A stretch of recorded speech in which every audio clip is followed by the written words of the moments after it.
ඔන්න පුතේ මම අලුත් වීඩියෝ එකක් ගේන්න හිතුවා.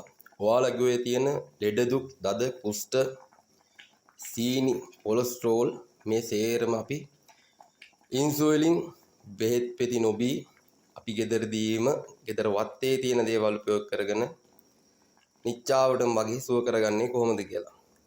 අපි ඉස්සල්ලාම මේකට ගන්නවා ගෙදර තියෙන ගෙදරිට වෙද මහත්තයෙක් වගේ තමයි මේ peer ගහ. peer කිඩි කෑවත් ගුණයි. අපි මේ කොළ තම්බලා peer කොළ, කොස් කොළ, නිදි කුම්බා, පනාමල් මේ ඔක්කොම එකට තම්බ ගන්න. පත 8 එකට සිඳුව ගන්න මේ ආකාරයට. මේ ආකාරයට පත 8 එකට සිඳුවල ඉවරට අපි මේ වතුර දිනපතා පානය කරත් බොහොම ගුණදායකයි. සතියේ දෙපාරක් විතර පාවිච්චි කරොත් ඇත්තටම පුතේ ඇඟේ තියෙන සීනි, කොලෙස්ටරෝල්, දද, කුෂ්ඨ, බඩේ අමාරුවල් අරවම සේරම ලෙඩ දුක් සුවපත් වෙනවා. ඉතින් පුතේ මේකට ලොකු මුදලක් වැය වෙන්නේ නැහැ. මේකට කරන්න තියෙන්නේ අපේ ගෙවත්තේ තියෙන දේවල් උපයෝග කරගෙන පමණයි.